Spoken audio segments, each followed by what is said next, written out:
Welcome. This is Ramana Anam Raju. I'm the host. That is the national anthem for American national anthem. She was singing for 4 presidents, including the present president. She was a national official national anthem singer.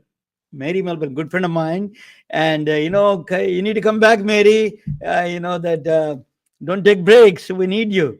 Okay, so she's very close to India. Also, she did a Janaganamana Indian national anthem, very beautiful. That's you got to listen to on the you got to listen to you got to listen on the YouTube. She did an Indian national anthem. My guest is as a Dr. Diana Thomas. She's a PhD, Indian diaspora. Her parents are from India. She is she's a mathematician. She's a professor. Can you believe this? She's a professor in the West Point Military Academy. She teaches mathematics in the West Point. She's a professor there. She's a prolific researcher in the AI. My channel is a healthcare channel. Why I'm bringing her, you will know very soon. Why I brought her. Dr. Eric Topol is a renowned cardiologist. He made a column in the New York Times saying that the health metrics, BMI, body mass index, that's what they call. This is a very standard way of measuring the health of the body. It's called body mass index, they call. American obesity is epidemic here. 43% of obese patients, 43% of the total population, almost are obese in this country by definition, by medical definition. But Body Round Index has a new kind of a metric. This one of the professors that involved here with the upcoming guest to come up with this new metric for the health, assess the health of a patient. It's called a Body Round Index. Is that bumped into 48%? Almost every second person is obese according to the medical definition. This is a much more better metric than body mass index. Body Round Index is a very different. Body mass index is just a simple division, but Body Round Index is a much more calculable formula. So our guest came back with one of these formulas. Actually, I'm going to introduce you. Dr. Diana Thomas came up with this Body Round Index. So it's a revolutionary metric in the assess the health of the patients. Let me bring Dr. Diana Thomas. She is a prolific researcher in the AI. She got the grant from. She is doing a lot of research in the obesity and the nutrition dietary habits of the people. Now she's involved in all of us research NIH funded program, $140 million program. She's involved. She running the AI nutrition side of it. Welcome back, Diana Thomas. It is a very, you've been before on my channel. Thank you so much for coming back. Let me ask you, welcome to the MedBricks, let me ask you a question. We have a long stereotyping about women in mathematics, so, particularly they say it's harder for women, harder is not attuned for. How did you cross that barrier? Though you brought up an Indian home at your household, you have a lot of exposure to mathematics. So tell us a little bit about your mathematical journey to a PhD in mathematics. So I grew up in Glendive, Montana. So this is eastern Montana. It's not a very highly populated place. And the people I grew up with, many of the girls worked side by side with the boys on ranches and farms.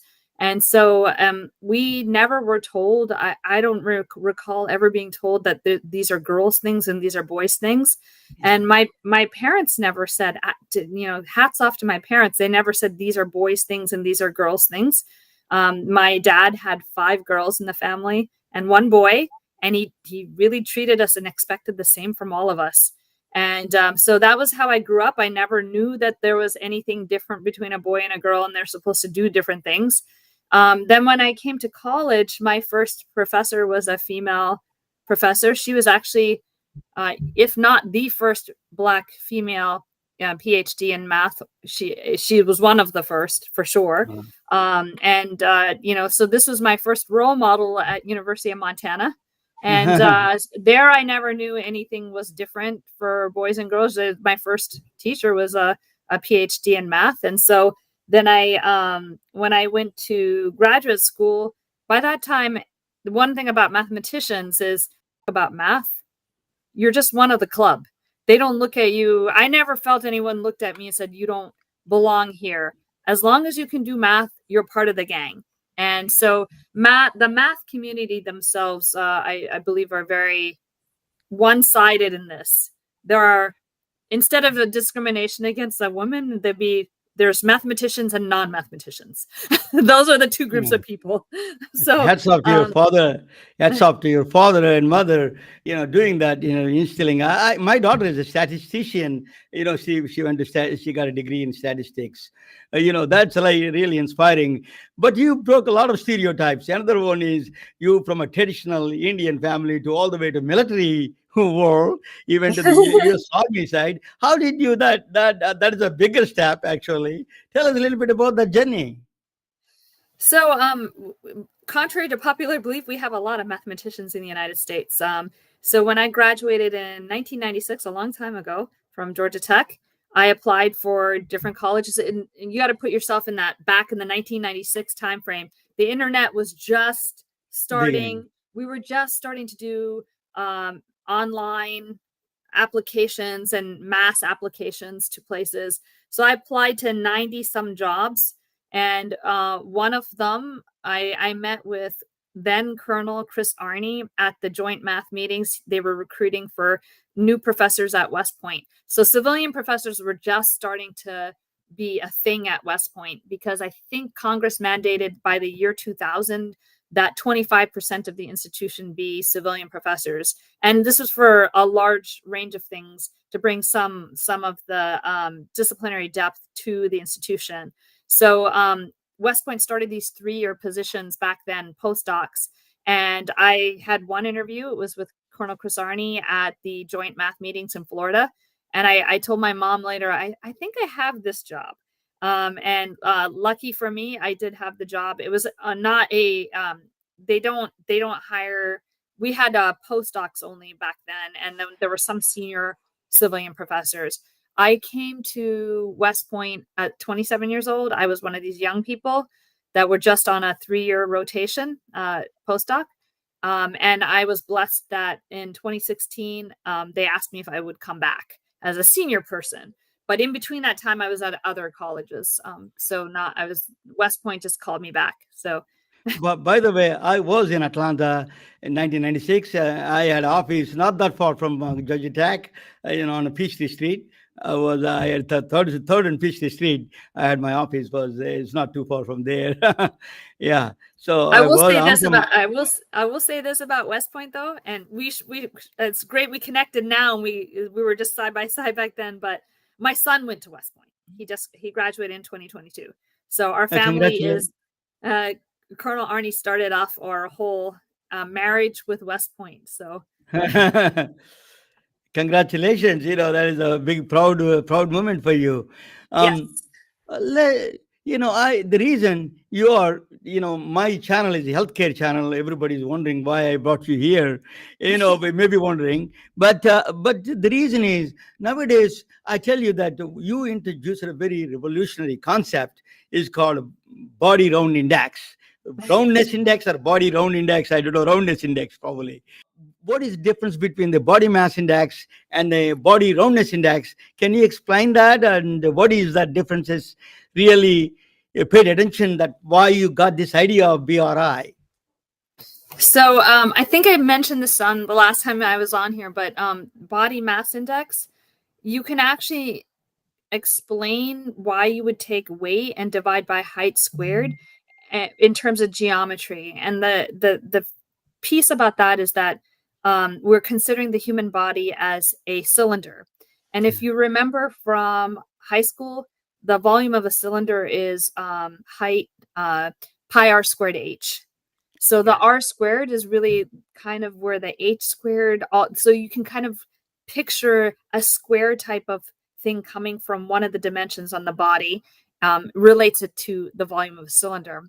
Now, when I look at my body, for example, it doesn't look like a cylinder. It has some like roundness to it. And so I'm more elliptical, I would say. And so I began to think of the human body as an ellipse. And instead of using, so the major axis of the ellipse would be the height, and the minor axis would be the diameter or the major axis of the around the waist. And so you can take those two and it's really an ellipsoid around the person. And with ellipses, we have measurements of that come from celestial mechanics. Kepler actually used eccentricity to talk about how circular a ellipse is. So an ellipse could be thought of as being closer to being a circle. So this square root business that you see in the Body Roundness Index, this comes from eccentricity. The other numbers really are just making them more palatable to the human mind, so that they're not numbers between 0 and 1. Eccentricity is between 0 and 1. The closer that number is to 1, the closer you are to being a straight line, more like a volume of an ellipse. The closer that number is to 0, the more circular you are. So I just put a formula on the street. Is it same formula that you did? You're different, Yes. same formula, right? So Yes. it is like a complex, little bit complex formula. It's not that straightforward for people with particularly doctors watching it. I think B.R.I is one of the things that I talk about, that where B.R.I classification is important is sometimes even athletes like there's Ilana Mar. She was a rugby player, the national US rugby player. She was classified as obese. Actually, B.R.I says that is normal. So even a classification sometimes. So BMI missing some targets. Good people you put in the bad side, good people, bad side, a good side. So there is a big, actually it is increasing the obesity definition for 43% to 48% BRI. So BRI is a new metric. You started it. Dr. Eric Topol was talking about in the New York Times about you, that he introduced this Body Roundness Index. Do you agree with that? That index is the very key in that sense? So I want to first say that index was not just me. I worked with Courtney Peterson. She's at Harvard right now. Her degree was in physics, actually. So her and I talked a lot about this. Steve Heimsfield was on this paper. My friend Annie McDougall from statistician from Montclair was on this paper. So there was a lot of folks on the paper, but Courtney and I talked about it quite a bit in the hallways and stuff at Pennington Biomedical when I used to visit. And one of the things that I think we both would agree on is that you want to use all the information in front of you. So BMI can misclassify people, like the picture of the athlete that you have. And I think we always think, oh, BMI will misclassify an athlete as classifying them with obesity when they are not really having obesity, and you can tell by the eyes. But I think what also, as you alluded to, BMI can misclassify someone as being healthy when they're not. Yes. And That is so a bigger problem. so you can have BRI. Actually, we used BRI in my own family. And so one of my brother-in-laws, his BMI is fine, but his BRI came out of the healthy zone. And so you want to use all the information out in front of you. And I'm not a physician. I'm just the person giving information to a physician. So a physician would actually take all the information and then have a conversation and make a decision of what's best for their patient. So I would use every metric that's in front of me to make a decision. Yeah, absolutely. So it is a better metric. The initial the diagnosis, doctors immediately jump into BMI and say that they figure out, they make a biased opinion. I think they should consider this BRI as a new metric, and I think they need to go with that. Besides with all the other diagnoses they go through, but I think it is a good idea to start with the BRI itself. That's the adoption is still struggling. I don't think doctors are adopting. I don't see any. I go to a lot of doctors' offices for business, but I don't see a lot of them adopting. I think we need to push that adoption of a BRI adoption. There must be. So I actually added a link in my website. They can go through and click on the link and can use that B.R.I. on my website, medbricks.com. Let me. So obesity. This is the real thing is a metabolic system. We are measuring a healthy body or classifying obesity. What do you think of this? You are now prolific researcher in the AI. Is it AI is doing anything new in the obesity? Let us talk about the nutrition later on, but let us talk about the AI is doing anything in obesity side. Anything it found anything new or finding a new drugs? So I think in terms of AI, so AI has a lot, it means a lot of things, right? Yeah, And we're just, one of my friends says, we're at Act One, Scene One, AI has just stepped in the room. So it's this tool that we're using for many different things. And I'll give you one example where AI is being used in obesity. And I think this is not the only company that's using AI in this way. But one nice thing about something like generative AI is we know that if you can talk to a counselor when you're trying to lose weight, not you will have better results. But for humans, you need a human to be there in front of you, and that means that you need that they can't be there 24/7. But ChatGPT can be there 24/7. So a company like Simple, they help with a weight loss platform. I think they come out of England. I'm not sure, but they are using a Chat GPT like platform for counseling, and yeah. and they're shaping that. So when I said AI has just stepped in the room, they're learning how to use it effectively with their customers. But the benefit is that the AI assisted chat program is there 24/7. So you can have conversations with the AI chat GPT element or the generative AI element when you need to. And so that I've seen that as Simple as one company I've seen that in. So what do you mean? Yeah, what do you mean by just a chat GPT there for obesity side of it? What kind of food? So there is a new kind of things. I'm eating this kind of food. Is it good for my health or not? Or what is that using in the context of obesity? So when you have a weight loss program, one of the things that helps is frequent check-ins or being able to talk to somebody and get information back. So I don't know exactly how they're using their plan, the Simple's plan, because I haven't used it myself. But I do know that they have this integrated into their platform. So there's other things they're doing, but they're working this inside their platform. So you have someone to talk to all the time.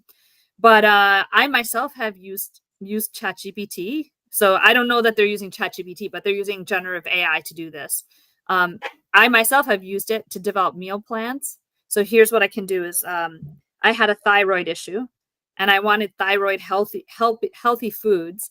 But so I asked for things that will help me keep my weight down, keep the calories down, but give me a meal plan over a 7-day period That's to that has low in calories, but is a meal plan that meets this thyroid need. By about week 2 or 3, I got so sick of the food on there. And I said, you know what? I actually don't like the things you're giving me.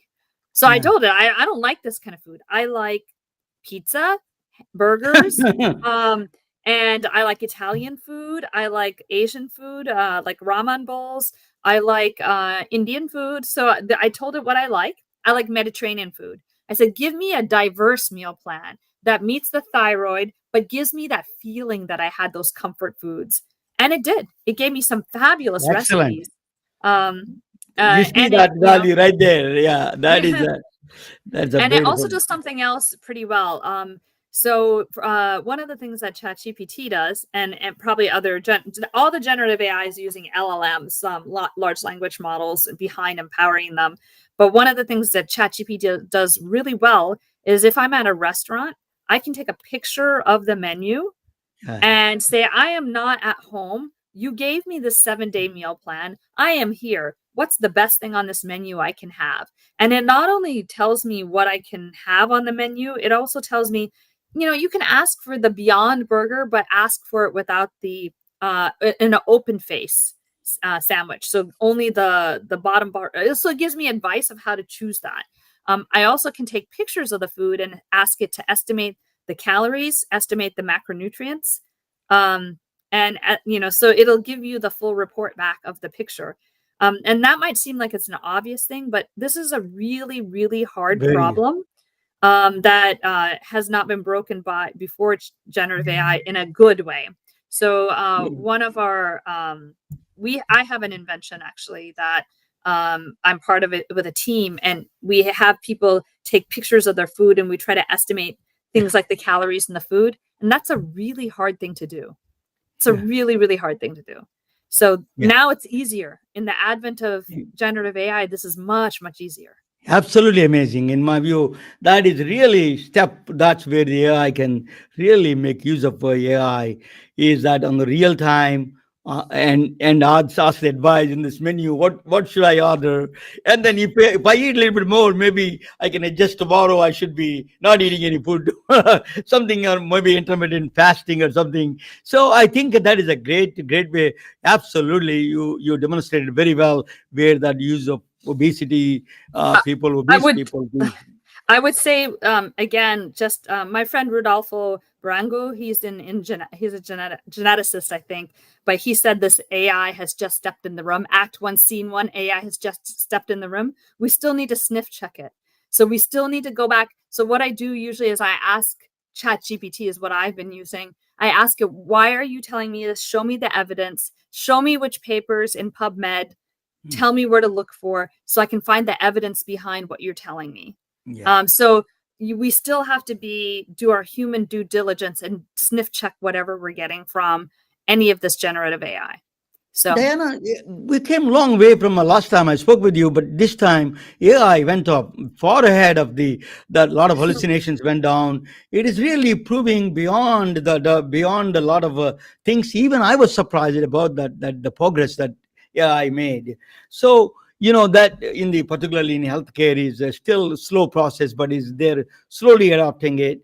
But let me ask you. Now you mentioned the dietary habits. Now let us talk about the NIH funded program that you are into, nutrition AI. You're a prolific researcher in the artificial intelligence and the nutrition.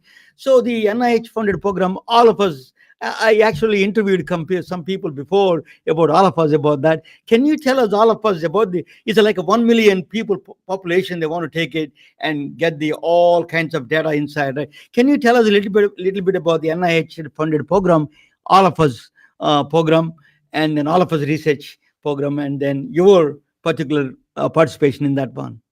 great. That's a great thing. So let me start with all of us. Yes.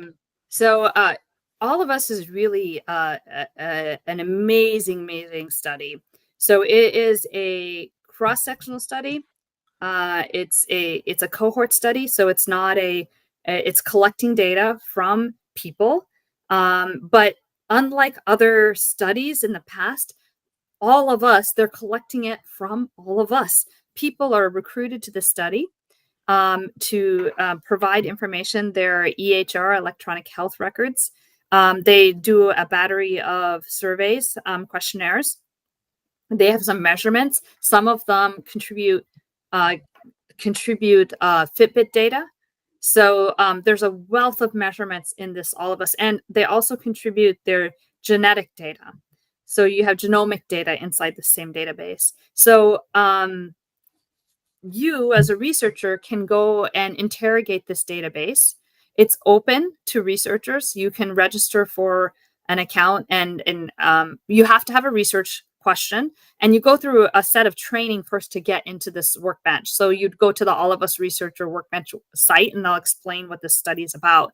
But I really like the training also for this study, because you understand and you think of the participants who have contributed their data as being part of the research process. They're human beings that have contributed because they want to contribute, and they are allowed to see there's a return of the results of your research that go back to them. And they can also see the research questions that are being asked. So when you apply for an account, you will have to state what your research question is, and the participants who contributed their data actually can see your question and your progress to answering that question. So that's the All of Us study, and they have a lot of records in there already. So that This there's is the largest almost data collection of 1 million people. That their goal is. Is it the largest collection of data? First time on the large scale humans, on human data, right? Human health data that is collected. They're collecting it, right? and the way so they have in place methods to protect the privacy and the integrity of the participants. And so you have to work in this workbench in a cloud. You cannot download the data. You work in Jupyter notebooks with R or Python inside the workbench. There's strict rules about not screenshotting individual participant data. So it's really been de-identified to a good level of they take that very seriously. Let's put it What that is way. the purpose of this data collection, large scale data collection? What is the purpose So you actually? can ask questions. So for example, I haven't asked this, but I'll throw out some questions here. If you look at something like kidney stones, Hmm. we do have some predictors and factors of who gets kidney stones and why. Maybe like being sedentary is one factor that's a predictor. Obesity is another factor that's a predictor. But what makes some people get kidney stones and some people don't? Well, they have electronic health records in there, so you can look by just one disease type, and then look Yeah. at now you have genetic information. You also have Fitbit information. You also have demographic, and you also have these questionnaires. One of the questionnaires I really love is the Social Determinants of Health questionnaire. Yeah. So there's several questionnaires in there that have very interesting questions on it. And so now you can really investigate factors that contribute to this one disease. I can think of other diseases. One of the cadets a number of years ago just wanted to look at breast cancer alone. So then he filtered down the data to look at breast cancer, and participants who had that data in there that he can interrogate and answer some question that he was interested in breast cancer. So there's so many questions that you can ask. How does it useful for? Is mainly intended for researchers, or is it intended for even doctors can use in the everyday life? Hey, you have this diet. Maybe if they are from certain region of the world, hey, this data is causing the kidney stones, for example, and say, hey, change the data. This data is causing this health. Your dietary habit is causing the kidney stones. I feel that. So tell us a little bit about this new study, what it can do, what it does do, and what it can suggest to the doctors about these dietary habits itself. So, in the past, we ran clinical trials on different kinds of diets. So, let's pick one of them. Let's pick Mediterranean diet. Mediterranean diet automatically. Let me ask you back to you, the interviewer. What do you think about the Mediterranean? When you hear the words Mediterranean diet, what do you think? It's a healthy diet. That's what the people Okay, think. It all is right. good for So, you. yeah, right. It's a good diet, right? And what about the Snickers diet? I Yeah. give you a bunch of Snickers bars. Yeah. All right, all Yeah. right. So here, what we know is that what you're perceiving is really on the average. On average, someone who eats a Mediterranean diet, on average, population-wide average, does well. But if you look at these studies on the Mediterranean diet, there's a large variability. It's just like something like bariatric surgery. Bariatric surgery has a really good outcome for reducing obesity. On average, some people don't respond well to it. And so we have non-responders to bariatric surgery. In the same way, we have non-responders to the Mediterranean diet. And Yeah. so, but in our Yeah. minds, we hear so often that the Mediterranean diet is good and that the Snickers bar is bad. I shouldn't have chose Snickers bars. I should have chosen white rice. White rice is bad. Mediterranean diet is good. But these are population averages. It's like you can think of it as, I do an intervention. I take two groups of people. One group has the Mediterranean diet, the other group doesn't, and then I look at a difference in means between the two. So that's not quite the same as you're trying to find out in that case which diet wins. in these type of studies, we're trying to explain who wins Who on is each side, who individually the individual, right? correct? And like I always say, I hope I'm the one that does well on the Snickers bar because I really like Snickers. But you know, there's things that we do, our environmental exposures, our genes, that make us up the person we are and how we react. And everybody's got that friend who can eat all kinds of things and it doesn't seem to do anything to them. There was a diet actually when I was doing a lot of doctor business with the doctors. There was a diet came in long time ago in the 80s and 90s. There is the only proteins is like a steak. Every day they eat steak. So the guys Atkins. told me, my friend, one of the friends told me, "Oh, this is an excellent diet. I don't eat. I only eat steak every day." He died actually after the heart attack. So it's all this bad information coming there. They don't even know what is good for them, what is not good for. I think this study, your AI can look into this individual. You're doing a precision nutrition, right? You're doing Yes. individually what is good for you, and not some general, you're good for you this protein diet, or good for you, what is the name of Martha Stewart diet, whatever that, you have pre crazy stuff people there, everybody is pushing their own diets. We need to have that data available, like what you're studying, what you're doing research now. Individual precision nutrition is the key for for our health and habits, right? And this falls under precision health too. So, Yeah, giving precision education, if you want to think of, I like to think of things from education. So if yeah, I have a math class and the students come into the math class and I assume that let's say I know certain things. I know some homework is going to be good for this class. On average, there might come somebody who doesn't respond to that homework well, and they learn something in their own way. Some people like to, when I ask students what made you do well in my class, some of them say, well, the videos you record that helped me a lot. Some of them say, I did the homework a lot of the homework, and that made me do well. Some of them said, I just listened and pay attention in class, and that made me do well. Everybody has a different thing that made them do well. Not everybody wasn't the same. And they come into the class with a background. It's not like the first day of class, they come to my class and they all were the same. Some of them have a background where math was something that they loved, and their family loved it, and they come to my class that way. Some people didn't have that love affair with mathematics. But we treat them all, if we give them all the same thing, we give them all the same test, we give them all the same stuff, we're assuming they're all the same, but they're not. So a good teacher should find out what makes each student tick and precisely give them what they need. It's not any different. Let me ask you that this how what are there is a lot of possibilities there, and I think some of the things that we can do is it can change the global, even people like me and small, working on the podcast or healthcare. I can come back with some idea and then implement it. That is the power of the AI that can give you big powers. I mean, yeah, I understand this is a little bit of a challenges to the AI researchers like you. I'm not a researcher of AI. I'm just a user of AI. But let me ask you one of the questions that everybody is thinking.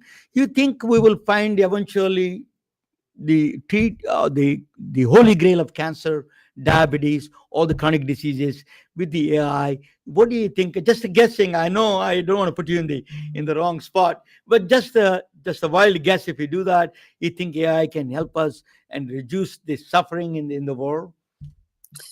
I do think it can. But I will say this. You're asking for a crystal ball of what's going to happen in the future. If you spun the clock back 10 years ago, could you have predicted ChatGPT? No, not at all.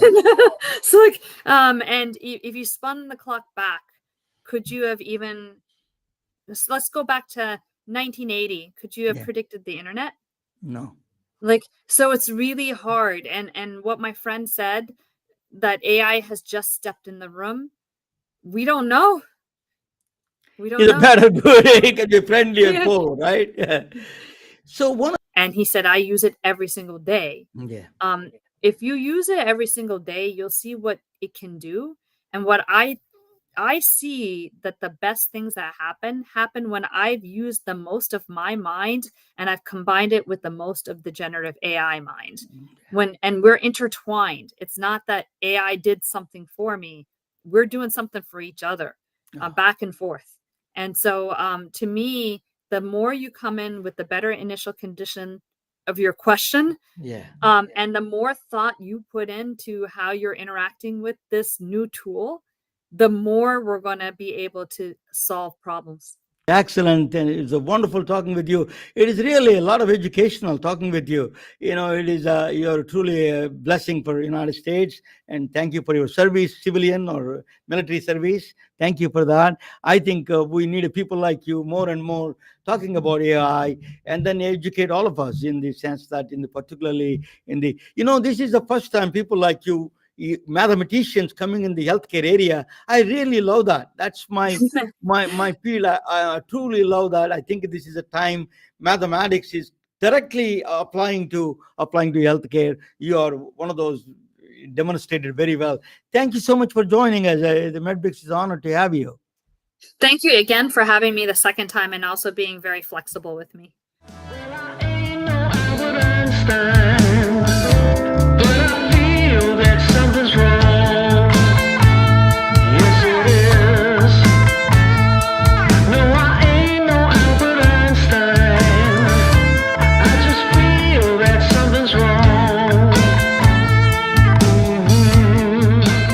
MedBricks Webcast is a new kind of healthcare media channel to break the silo mentality and foster interdisciplinary thinking. Our mission is to fill that gap and to create a curiosity through different lenses, tapping the passion that guided the historical figures in medicine and bringing present-day groundbreaking research to the front lines. We interview physicians and leaders in the industry about present-day healthcare challenges.